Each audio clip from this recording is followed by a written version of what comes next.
America ഒരു കൊലപാതകത്തിൻ്റെ ഞെട്ടലിലാണ്.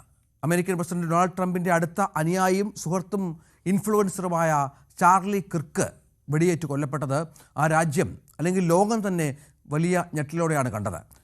ഉട്ടാവാലി സർവകലാശാലയിൽ ഒരു സംവാദത്തിൽ പങ്കെടുക്കുന്നതിനിടയിലാണ് കിർക്കിന് വെടിയേറ്റത്. ആ ദൃശ്യങ്ങൾ തന്നെ ഭയാനകമാണ്. അതിലേക്ക് ഒരിക്കൽ കൂടി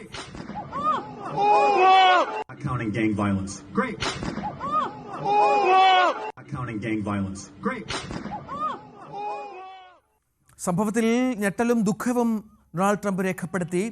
JD വാൻസും ഞെട്ടൽ രേഖപ്പെടുത്തി. അമേരിക്കയിലെ പ്രമുഖർ രംഗത്തെത്തിയതുമായി ബന്ധപ്പെട്ടുള്ള അനുശോചനവുമായി കിർക്ക് രക്തസാക്ഷി എന്നാണ് ട്രംപ് പ്രതികരിച്ചത്.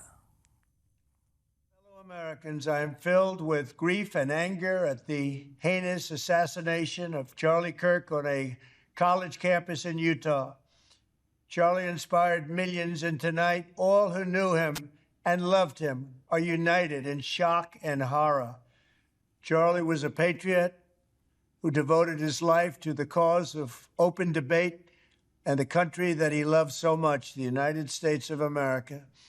He fought for liberty, democracy, justice, and the American people. He's a martyr for truth and freedom, and there's never been anyone who was so respected by youth. Charlie was also a man of deep faith. നടന്നു വരികയാണ്.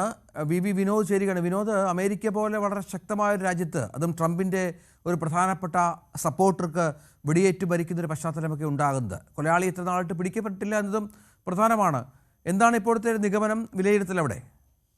രഞ്ജിത്ത്, നമുക്കറിയാം ഈ world trade centre അല്ലെങ്കിൽ പെൻറ്റഗണൊക്കെ ആക്രമിച്ച സമയത്ത് അമേരിക്കയിലെ ജനതയ്ക്കുണ്ടായ ഒരു ഞെട്ടൽ അല്ലെങ്കിൽ ലോക ജനതയ്ക്കുണ്ടായ ഒരു ഞെട്ടലുണ്ട്. ഒരുപക്ഷെ ആ തരത്തിൽ അല്ലെങ്കിൽ പോലും ഒരു അസാസിനേഷൻ, രാഷ്ട്രീയ കൊലപാതകം എന്ന നിലയിൽ മറ്റൊരു തരത്തിൽ അമേരിക്കയെ വലിയ തരത്തിൽ ആശങ്കപ്പെടുത്തുന്നു. അത് റിപ്പബ്ലിക്കൻ പാർട്ടിയെ മാത്രമല്ല, എതിർ പാർട്ടിയിലുള്ള ആളുകളെ പോലും, അങ്ങനെയുള്ള രാഷ്ട്രീയക്കാരെ പോലും ഞെട്ടിക്കുന്ന ഒരു കൊലപാതകം തന്നെയാണ്. കാരണം ഇതിന് പിന്നിലാരെന്ന് ഇതുവരെ വ്യക്തമായിട്ടില്ല.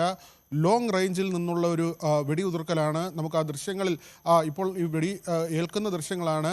മറ്റ് ചില ദൃശ്യങ്ങളിൽ ഈ അക്രമകാരി, കൊല നടത്തിയ ആൾ വലിയൊരു കെട്ടിടത്തിൻ്റെ മുകളിൽ ഒറ്റയ്ക്ക് നിൽക്കുന്ന ഒരു ദൃശ്യം അത് പുറത്തു വന്നിരുന്നു. അത് ഈ വെടിയേറ്റ സ്ഥലത്ത് നിന്ന് വളരെ അകലെയാണ്. അതുകൊണ്ട് തന്നെ ഒരു ഷാർപ്പ് ഷൂട്ടർ ഈ കൊലപാതകം നടത്തി.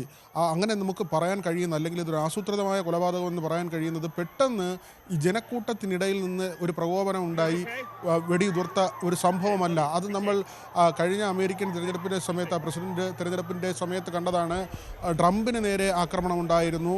അത് ഈ ആൾക്കൂട്ടത്തിനിടയിൽ നിന്ന് വെടി പൊട്ടുകയും ട്രംപിൻ്റെ ചെവിയിൽ തട്ടി അത് പോവുകയും ചെയ്ത സംഭവം ഉണ്ടായി. അദ്ദേഹത്തിൻ്റെ ചെവിയിൽ നിന്ന് അന്ന് ചോര വരുന്ന ദൃശ്യങ്ങളടക്കം പുറത്തു വന്നു. പക്ഷേ ഇത് ആ തരത്തിലല്ല. കൃത്യമായി ഒരു ഷാർപ്പ് ഷൂട്ടർ വളരെ അകലെ നിന്ന് ട്രംപിൻ്റെ ഏറ്റവും അടുത്ത അനുയായി, 31 വയസ്സുകാരൻ മാത്രമാണ് ചാൾസ്. അടുത്ത അമേരിക്കൻ പ്രസിഡന്റ് ആകും വളരെ പെട്ടെന്ന്. ഒരുപക്ഷെ ഏറ്റവും പ്രായം കുറഞ്ഞ പ്രസിഡന്റുമാരിൽ ഒരാളാകാൻ സാധ്യത ഉള്ള വ്യക്തി എന്ന നിലയ്ക്ക് എതിരാളികൾ പോലും പ്രവചിച്ചിരുന്ന, അല്ലെങ്കിൽ അങ്ങനെ വിലയിരുത്തിയിരുന്ന ഒരു വ്യക്തിയാണ് ഇങ്ങനെ വെടിയേറ്റ് മരിക്കുന്നത്. ട്രംപിൻ്റെ ഏറ്റവും വലിയ പ്രധാനികളിൽ ഒരാളായിരുന്നു. മാത്രമല്ല, ഈ ചാൾസിൻ്റെ ഒരു ജീവിതം പരിശോധിച്ചാൽ തന്നെ 18 വയസ്സുള്ളപ്പോൾ മാത്രമാണ് ഈ ടേണിംഗ് പോയിൻ്റ് എന്ന ഒരു സംഘടന ഉണ്ടാക്കുന്നത്.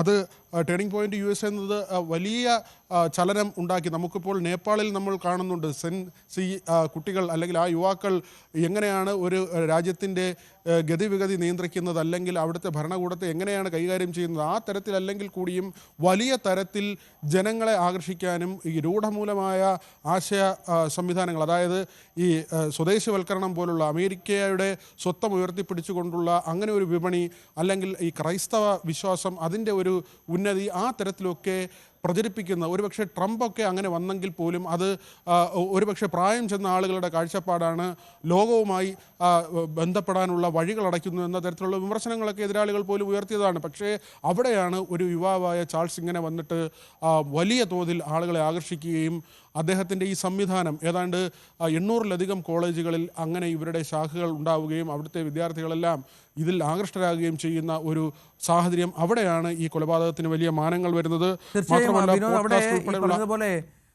വിനോദ് പറഞ്ഞ ഒരുപാട് സാഹചര്യങ്ങൾ അവിടെ ഉണ്ട്. പക്ഷെ അപ്പോഴും ഈ കൊലപാതകയെ കണ്ടുപിടിക്കാനാവുന്നില്ല. ഒരു പബ്ലിക് പ്ലേസിൽ അദ്ദേഹം സ്ഥിരമായി, നമുക്കറിയാം, സ്പീച്ചുകൾ നടത്തുന്ന ആളാണ്, കൃത്യമായി ചോദ്യങ്ങൾക്ക് ഉത്തരം പറയുന്ന ആളാണ്. അവിടെ എല്ലാവരുടെ മുമ്പിൽ വെച്ച് വെടിയേറ്റ് മരിക്കുകയാണ്. എത്ര ഭീകരമാണ് ദൃശ്യങ്ങൾ. ആ ദൃശ്യങ്ങളിലേക്ക് ഒരിക്കൽ കൂടി ഒന്ന് പോയാൽ അതിന്റെ ഭീകരത കുറച്ചുകൂടി പ്രേക്ഷകർക്ക് മനസ്സിലാകും. Counting gang violence. Great. Counting gang violence. Great. അതായത് ഇത്ര പ്രധാനപ്പെട്ട ഒരാൾക്ക് പോലും സുരക്ഷിതത്വമില്ലാത്ത ഒരു രാജ്യമായി മാറുന്നു.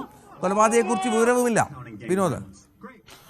രഞ്ജിത്ത്, തീർച്ചയായും ഒരാളെ നേരത്തെ കസ്റ്റഡിയിലെടുത്തിരുന്നു, പക്ഷേ കൊലപാതകവുമായി ഇയാൾക്ക് ബന്ധമില്ല എന്ന കാര്യമാണ്. മറ്റ് ചില ദൃശ്യങ്ങൾ കൂടി ലഭിച്ചിരുന്നു. അതായത് ഈ സംഭവം നടക്കുന്ന യൂട്ടാ വാലി എന്ന സർവകലാശാല, അവിടെ നടക്കുന്ന ഒരു പരിപാടിയാണ്, അവിടുത്തെ ക്യാമ്പസിൽ നടക്കുന്ന പരിപാടിയാണ്. ഈ സമയത്താണ് ഇങ്ങനെ വെടി ഉതിരുന്നത്. വെടി ഉതിർത്തയാൾ വളരെ അകലെ നിന്നാണ് ഇങ്ങനെ വെടിവെക്കുന്നത്.